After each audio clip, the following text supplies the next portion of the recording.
Hello my dear students, friends and viewers. My video to এই সকল ছাত্ৰ ছাত্ৰীৰ কাৰণে লৈ আহিছো যি সকল ছাত্ৰ ছাত্ৰী 6 সেমিষ্টাৰ ফাইনেল এক্সামৰ কাৰণে তেওঁলোকৰ মোড অফ এক্সাম অনলাইন বাছি লৈছে। এই সকল ছাত্ৰ ছাত্ৰীৰ কাৰণে তেওঁলোকৰ মাজত কিছুমান প্ৰশ্ন উত্থাপিত হৈছে ৰিগাৰ্ডিং আনসাৰ স্ক্ৰিপ্ট আৰু সেইখন কেনেকৈ তেওঁলোকে PDF ত পাঠ কৰিব আৰু কেনেকৈ তেওঁলোকে জমা দিব। এই সম্পৰ্কে মই ভিডিঅটো লৈ আহিছো।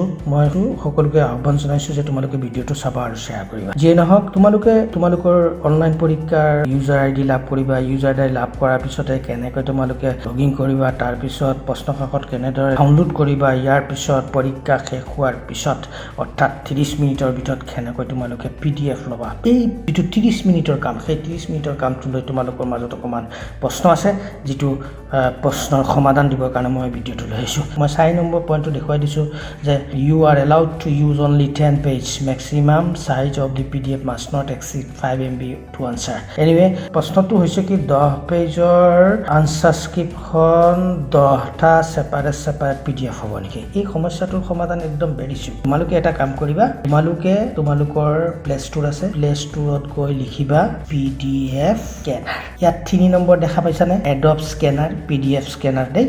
সেইটো তোমালোকে ডাউনলোড কৰি লবা। মই অলৰেডি ডাউনলোড কৰি লৈছো, সেইকাৰণে মই ওপেন কৰিছো। এতিয়া তোমালোকে স্কেন কেনেকৈ কৰিবা আৰু PDF কেনেকৈ তোমালোকে কনভাৰ্ট কৰিবা। এই যিটো এপছ, এই এপছত একদম সিম্পলি তোমালোকে জাষ্ট কৰি যাব লাগে। অটোমেটিক সিস্টেমে এই এপছটোৰ কামটো কৰি যাব। এখন গুৱাহাটী ইউনিভাৰ্চিটি এখন সাৰ্কুলাৰ ধৰি লোৱা, এখন তোমালোকৰ আনসাৰ স্ক্ৰিপ্ট 10খন পেজ বুলি ধৰি মই এখন দেখুৱাই দিছো কেনেকৈ 10খন পেজ বেলেগ সেপাৰেট স্কেন হ'ব। এই চাই লোৱা, লাহেকে ধৰি ৰাখিবা, অটোমেটিক সি স্কেন কৰিব। চাই লোৱা, ওকে, অকমান আপ।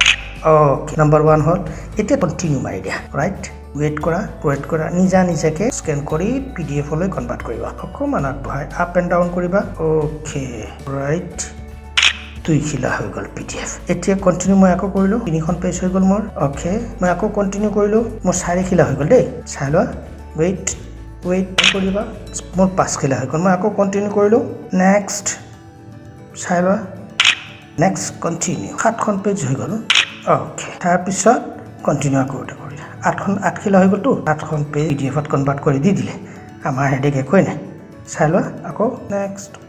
ওকে, এতিয়া 10খন হৈ গ'ল। এতিয়া আমি এই 10 পেজ কেইখনত হেৰি কৰিলোঁ, নাম দি দিওঁ। ফৰ এক্সাম্পল মই পলিটিকেল চায়েন্সৰ ষ্টুডেণ্ট। এতিয়া মই নামটো দি দিছোঁ। নামটো কি দিম? Subject pol science. ক্ষেত্ৰত দি দিবা PSC। Okay, save PDF।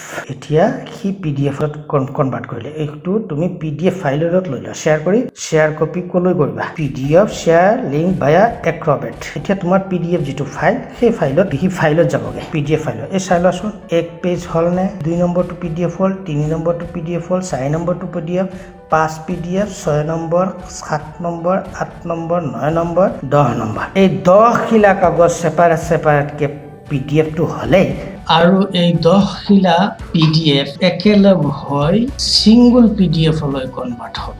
এতিয়া কামটো হ'ল আপলোড কৰা। এতিয়া আপলোডত ক্লিক কৰিবা। ক্লিক কৰাৰ লগে লগে তোমাৰ অপচনটো দেখুৱাব ফাইলটো অটোমেটিক তুমি নাম দি দিছা, পলিটিকেল সায়েন্স PSC M বুলি লিখা নাই জানো PDFটোৰ নাম? সেই PDF ফাইলত তুমি ক্লিক কৰি দিবা। ক্লিক কৰাৰ লগে লগে কি আপলোড হ'ব। ইয়াৰ পিছত সাবমিট কৰি দিবা। যেতিয়া সাবমিট কৰাৰ লগে লগে আহিব মেছেজটো যে সাকসেসফুলি সাবমিটেড। তেতিয়া তুমি কনফাৰ্ম হৈ গলা যে তোমাৰ আপলোড প্ৰক্ৰিয়া সম্পন্ন হ'ল। এইদৰে আপলোড কৰিব লাগিব।